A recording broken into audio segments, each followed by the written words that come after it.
Welcome to DHN. I'm your host, Wade Teamer. I pray all is well with everyone. Starting a new week can sometimes bring challenges, but I want to extend some positive energy in your direction. Just in case you might need it.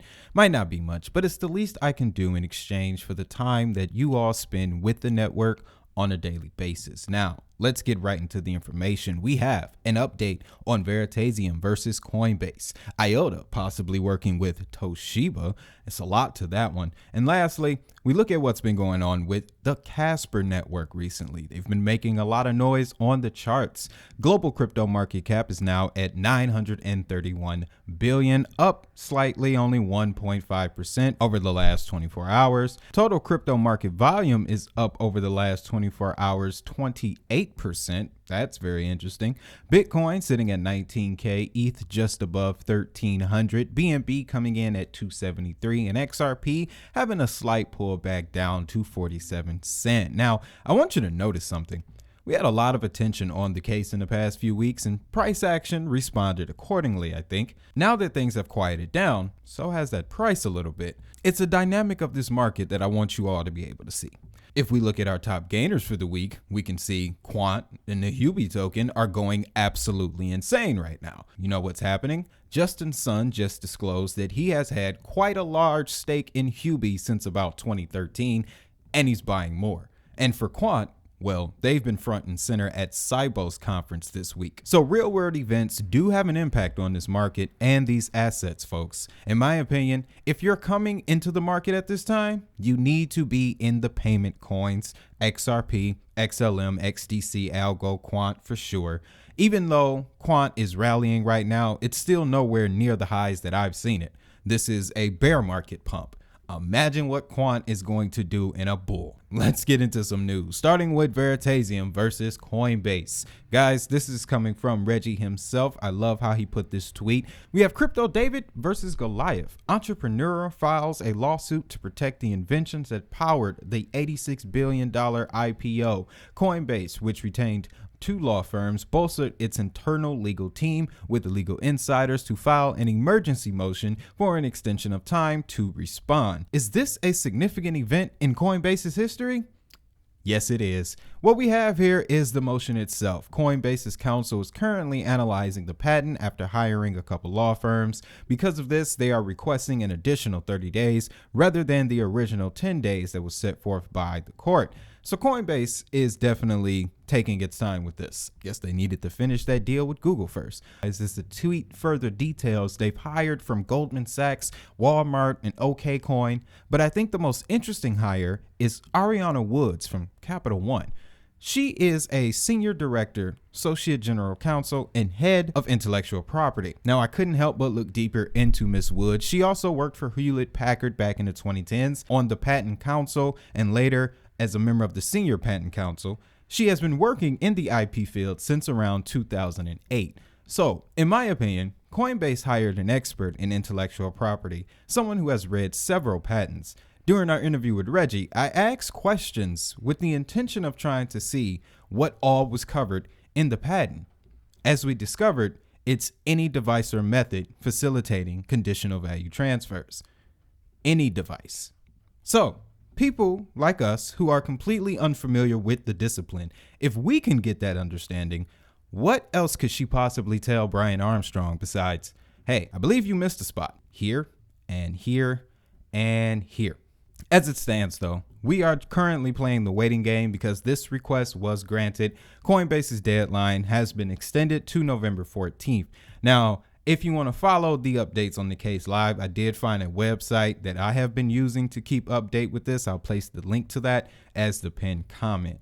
Next, let's jump over to Germany and talk about IOTA, ladies and gentlemen. IOTA Partnership update in $80 billion market, EDAG, to start autonomous multifunctional robot in Frankfurt. It says IOTA will be in charge of micropayments for an autonomous driving car set to hit the road in 2023. Now, all the way back in 2019 is when this partnership with EDAG and IOTA started. Since then, the two parties have been collaborating to change the face of autonomous mobility solutions. The EDAG group also has its autonomous vehicle, the CityBot. This will be using IOTA's blockchain power for data transfer and payment protocol. According to the most recent developments, it will begin testing the CityBot vehicle in a real-world environment on the streets of Frankfurt in 2023. The EDAG CityBot can be used for a variety of purposes, including group taxis, cleanup vehicles, supermarket heroes, which is something I've never heard before. It's an interesting way to describe Grubhub, I'm assuming, or Ship It. Yeah, that's what we have over here. Anyway, delivery vehicles, party vehicles. The IOTA blockchain will be responsible for ensuring communication and micropayments. That's the key term here, guys, micropayments in this case. According to projections, this project will generate 80 billion in smart city revenue by 2026. So as a result of all this, IOTA is going to serve as the data transfer and payment protocol between machines throughout the future. Using IOTA Tango technology, vehicles will be able to communicate and exchange data with one another, as well as other services such as parking. Any outstanding payments would be processed using the IOTA cryptocurrency, guys. So we have a direct use case for the token that's going to be active real time in the real world. This type of story perfectly embodies the machine-to-machine economy, which is basically the layer to the Internet of Things that will cover industrial use cases and municipal ones. We just did a story on IOTA where they're integrating with another company in Germany for smart traffic sensors that'll also work alongside autonomous vehicles. So they're covering the whole map with this. This also broke over the weekend. TOSHIBA published a report on how IOTA could be a key player in the creation of peer-to-peer energy marketplaces. We've been talking a lot about that recently too. The research report comes at a time when global energy markets are struggling to address effective energy distribution. Peer-to-peer energy trading will make renewable energy more accessible than traditional wholesale energy markets. TOSHIBA intends to use IOTA's Tango technology for this very thing. So we just covered how EDAG is making use of IOTA's ability to process microtransactions. Well, TOSHIBA sees the exact same thing. As they mentioned that IOTA's Tango is perfect to manage the trading of assets in a peer-to-peer carbon marketplace, TOSHIBA's proposed energy system is an example of a cyber-physical system. It will use IOTA's smart contract protocol, which just launched recently. It will also set up a double auction market with a hierarchical routing structure for microgrids that will work together. TOSHIBA thinks that peer-to-peer energy trading will help spread the use of clean energy even more. By using IOTA smart contracts, TOSHIBA will implement a market mechanism with a uniform double auction to match energy producers and consumers in each bidding round. This will allow the microgrids to act as a single entity while interacting and trading. TOSHIBA's IOTA-based multi-layer trading system will further ensure transparency and security of transactions in a decentralized environment. So, as far as energy market solutions go, this one's up there with some energy web token type of arrangement. It's one of the most powerful I've seen thus far for sure. TOSHIBA is still a huge brand. They were known for computers back in the day, but now they seem to have gotten really close to the blockchain side of life. Now, let's touch on the Casper Network, guys, before we land the plane. We first covered Casper shortly after it launched. It was connected to a story about the blockchain services network over in China that I was investigating. Since then, they've made some big changes, and it looks to be for the better. Now, first, we're going to check out this most recent explainer for the Casper Network. You can find this on their YouTube channel. I'm going to be jumping in at certain parts to explain, just give it more context on some of the things that they go over. This is how business typically sees blockchain. But blockchain is already so much bigger. It's a technology that unlocks value for businesses and uncovers creative new applications for the biggest institutions and the smallest companies, giving them tools they need to harness data for deeper insights and new revenue streams.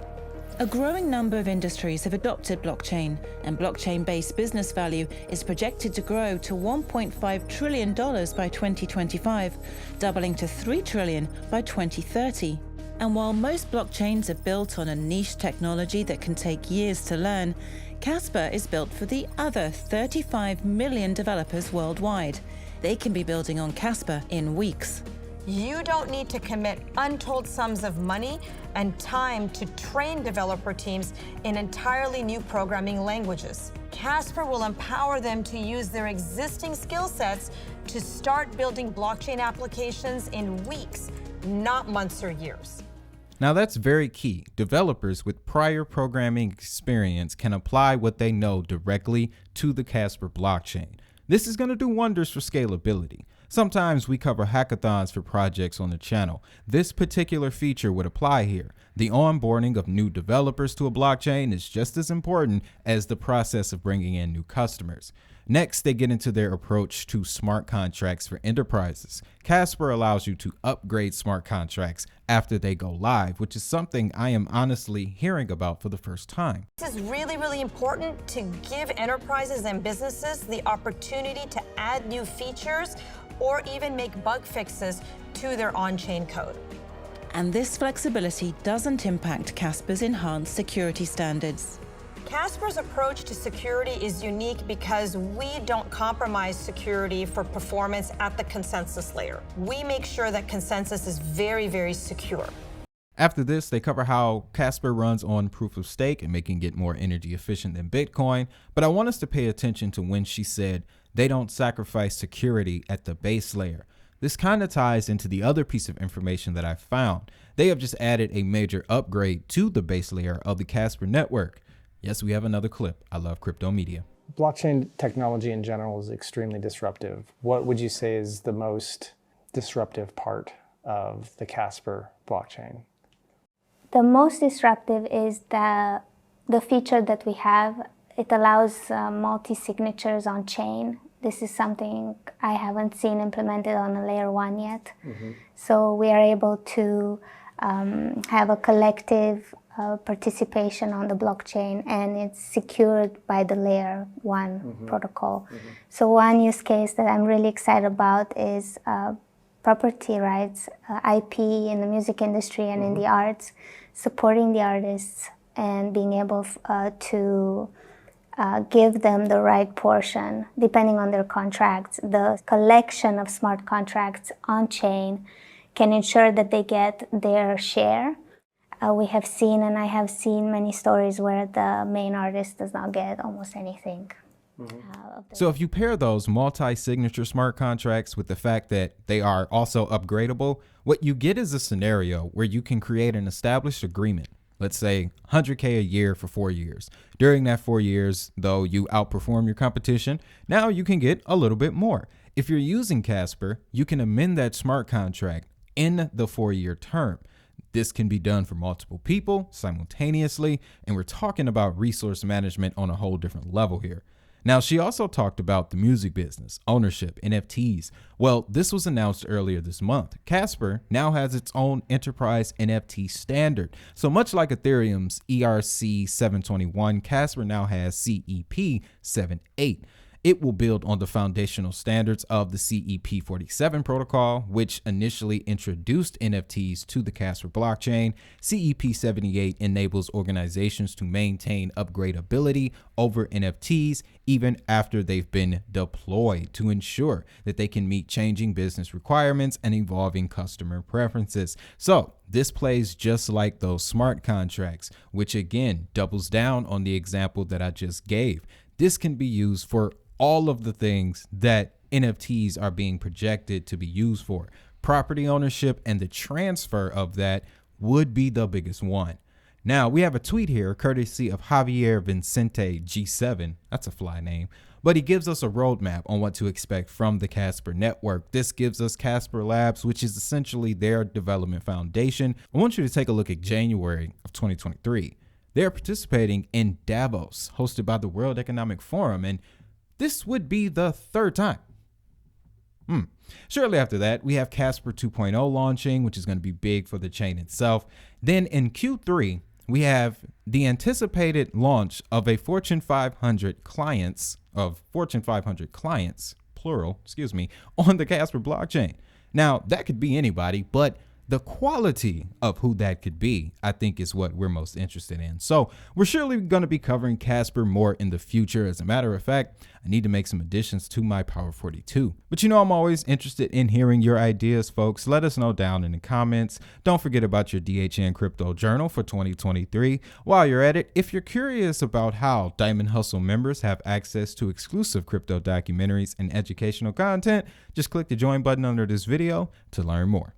And with that, you know what I'm going to tell you. To all my digital hustlers worldwide, have a great day, have a prosperous day. And most importantly, if the money is digital, so is the hustle. I'll see y'all in the next video.